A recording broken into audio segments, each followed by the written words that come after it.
Hello and welcome to another video from Midas Touch Toys, Games, Collectibles. And today, well, we're looking at something that's now quite old. And these figures have become very, very collectible and are becoming more and more difficult to find now, especially in this mint unopened condition.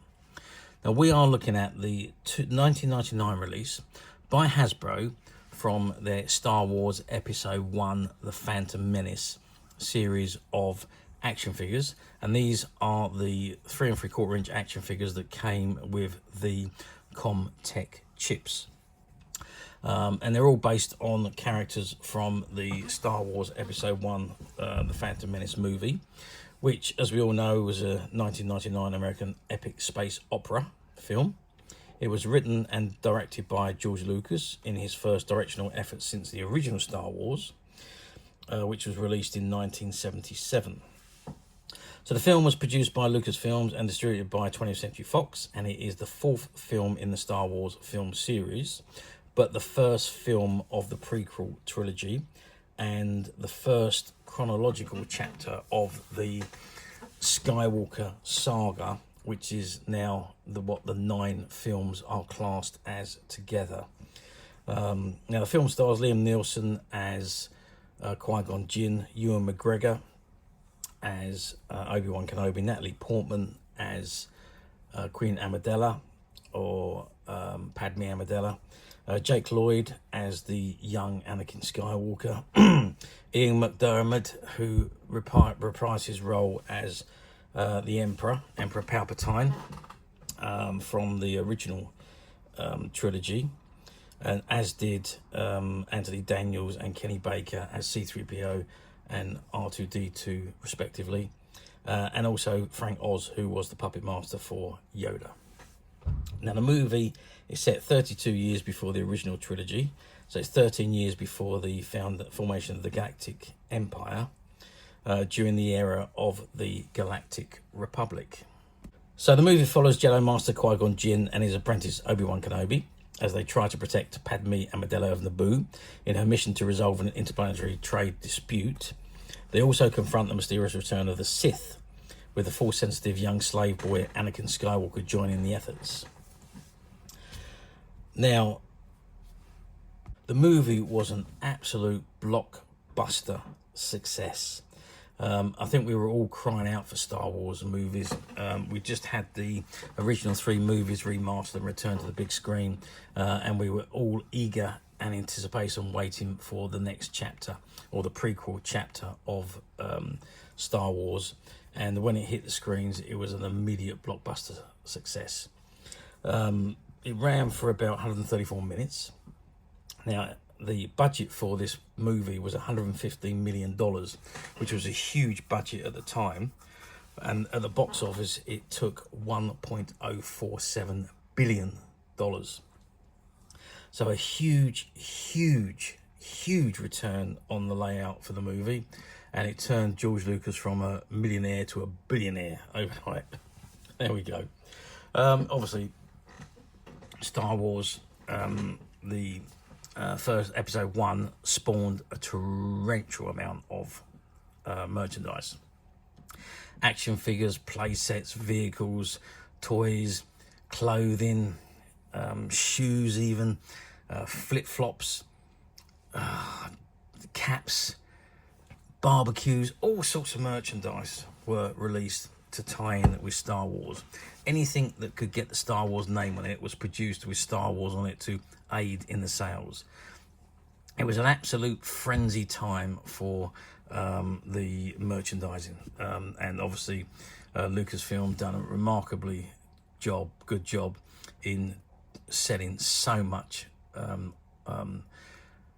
franchises to companies to brand their products under Star Wars. Obviously, one of the big lines was from Hasbro and was of the action figures, and this particular action figure we are looking at today is of none other than Queen Amidala, or Padme Amidala, as she appeared in Star Wars Episode 1, played by Natalie Portman. And these particular figures were very good because they come with that Comm Talk chip, which enabled your figures to talk. You do need a separate reader to hear them, and you put the chip on top of the reader, and your figure stands on top of the chip and it speaks lines of dialogue from the actual movie. So terrific figures. And so this is the card it comes in. So you've got that lovely image of Darth Maul's face on the left hand side, and then it says Star Wars Episode 1, ages 4 and above, and you've got the warning choking hazards at the top right hand corner. It says now figures talk through a special reader with a Comm Talk chip, and it's got Queen Amidala of Naboo with blaster pistols. And at the very bottom of the right hand corner you can see the Hasbro logo. Okay, that's the front of the card. Let's spin it around and see what we got printed on the back. Okay, so I'll turn the card around and this is what we got on the back. So it says Star Wars Episode 1. The chip included herein interacts with Boss Nass, Newt Gunroy and Rune Haiko. It says Queen Amidala, the young and newly elected ruler of Naboo. Queen Amidala desperately attempts to save her planet from the greedy Trade Federation with help from Jedi Qui-Gon Jinn and Obi-Wan Kenobi. It says Comm Talks, communication output, memory module. It says Star Wars action figures will never be the same. Now Star Wars Episode 1 figures have the ability to speak. The Comm Talk chip that comes with each figure and the Comm Talk reader sold separately give you the power. Simply touch each figure's Comm Talk chip to the Comm Talk reader to hear your figure speak. Some will even interact with other figures. Now the Force is with you. And it says become a Jedi Master, Hasbro.com, and products and colours may vary. And then you've got the copyright and licensing information at the very bottom of the card, along with the Hasbro logo, the barcode, and the item number. Okay, and there is an image of Obi-Wan Kenobi actually standing on his Comm Talk chip, which is sitting on top of the Comm Talk readers. And those of you that watch our videos regularly, you'll know that we've done a video on the readers, and we do have some of the readers available from stock also. Okay, that's the back of the card. Let's turn it back around to the front and let's have a good look at the figure itself. Okay, so I've zoomed right in on the figure there, and I just wanted to include Natalie Portman's face there on the left-hand side, a very young Natalie Portman, as she was when she played Padme from Episode 1. But you can see the likeness is not really that bad, actually. It's a pretty good likeness of her face as she was in Episode 1. For a 3 3/4 inch figure, I think the sculpting on this one is pretty damn good. Very close, very accurate to Natalie Portman. So yeah, very good figure wise. Articulation on these figures wasn't great though, to be perfectly honest with you. We get to that in a moment, but there she is in her purple outfit as she appeared towards the end of Episode 1, when they go back to Naboo to try and sort this blockade out from the Trade Federation. And there you can see she comes with her short blaster and her long blaster pistols, and there she is in her black boots there at the bottom there as well. Okay, now these figures are all about 3 3/4 inches or 4 inches just about. Now sadly I don't have one of these separate of Padme, but I do have from another series my Princess Leia figure in her Bosch outfit. Now this is from the Power of the Force series, so not from this particular series, but the articulation is the same and the size of the figure are practically the same, which is why I brought her out to show you. So measurement wise, we're looking at about 9 centimeters, which is about 3 3/4 inches. Across the figure is about 4 centimeters, and depth wise is about 2 centimeters.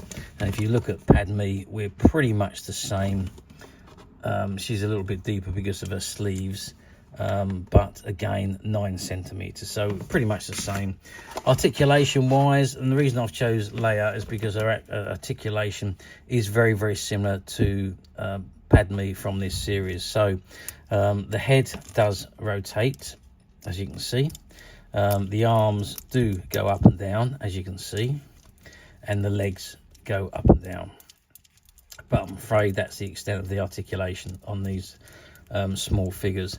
They did improve them as the time went on and the series moved on, but on these early ones the articulation wasn't overly great. But that's basically what the articulation looks like on these figures. Okay, so now you're going to say to me, well, okay, great figures, great release. How well did they do back in 1999? Well, I've got to say, back in 1999, they produced such huge quantities of these figures. It was ridiculous, really. But they sold. They sold tremendously well, hence the reason why they kept producing them. So really, Star Wars was geared for two generations. So we had the generations who originally went to the cinemas to see the original films, who were now parents, and they were taking their own children to the cinema to see the new series of films. So both generations were into the action figures. So the adults, obviously, for their nostalgia from when they were kids, and obviously the kids nowadays, for them to play with the new figures that have been released. So really geared for two generations, hence the amount of merchandise that was produced. So yes, every bit of merchandise, especially every figures, the toys, the ships, the models, they all sold absolutely tremendously well. As I say, the merchandising and marketing for Star Wars Episode 1, 2 and 3 come to that was absolutely superb, and must have made Lucasfilms an absolute fortune. Anyway, let's move forward to 2025, which is where we are today. So we're moving forward 26 years. Now, I can't believe it's 26 years since this film first came out, but there we are. 26 years have gone like the blink of an eye. Unbelievable. Do these figures come up for sale very often on the platforms? Yes, they do still come up semi-regularly on the platforms. More so loose figures now than sealed in the packs like this particular one. You don't get me wrong, they do still come up for sale in the packs like this. However, nowhere near as frequently as obviously they used to be. We are 26 years on now since the release of this movie. The first 10 years, they were so easily available. The prices went right down to next to nothing back in the really early or the late noughties. Yeah, I mean, they used to be so easily to pick up, very, very cheaply, and you could pick up multiples and multiples of the same figures off the platforms back then. However, things have changed now, so now they're far, far more difficult to find. The prices have gone back up again, and finding them in the mint sealed condition like this one is becoming very, very difficult. Some appear more often than others. I suppose it depends on the popularity of the figure, but yeah, some do come up more regularly than others in this mint seal condition. However, like I say, you can find multiples of them, loose figures that have been played with or displayed, X toys or what have you. It depends what you're looking for. For me, all my figures in my collection have to be mint. I don't like anyone to have touched them. I like to have them in mint condition, take them out of the packets and put them into my display, and that's where they stay. I know a lot of other collectors are like that. Some of them won't even take them out of the packets, but it all depends on what your preferences are. But you can pretty much find whatever you want on the platforms if you look hard enough, but it does depend on what you actually want. And do remember to be careful on platforms. Somebody's idea of very good condition could be somebody else's idea of acceptable condition. There is a big scope of differences between people's opinions, so bear that in mind when you order on a platform. And don't forget, some of the platforms use stock images and stock descriptions. So you could be looking at an item like this, which is mint and sealed. However, there might not be any new ones available, so they automatically goes to the cheapest used item, and that may well not be what you're looking for. So if it doesn't say new and it does say used, click that used link and read what you're about to order, so you're not disappointed when the item arrives. Because it wouldn't be for the fault of the seller, and it's certainly not the fault of the buyer. It's just the way the platforms work. Now, alternatively, you can come straight to us at Midas Touch Toys Games Collectibles, where what you see in front of you is exactly the item you will receive should you wish to purchase it. And this particular figure is no different to that. Now, we do have quite a lot of Episode 1 figures available on the website. and they were all part of shop buyouts, which we did between the return from COVID. So really between 2020 and 2022, we bought a lot of shop stock for shops that had decided not to carry on after COVID, and we're working our way through pallets and pallets and pallets of stock, which we're trying to make available to our customers on the MinersTouch website. And this particular figure is, as of today, available on the website, as are many other Star Wars Episode 1 figures.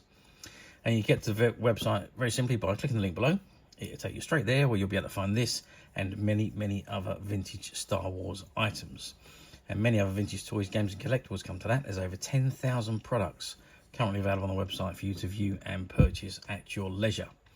And don't forget to hit the subscribe button, because we're uploading videos for every new item that goes into the website. There will be something for everybody, and I'm absolutely positive that this is something that you're not going to want to miss, because we literally have thousands and thousands of new items which we're shooting videos for and uploading on a daily basis.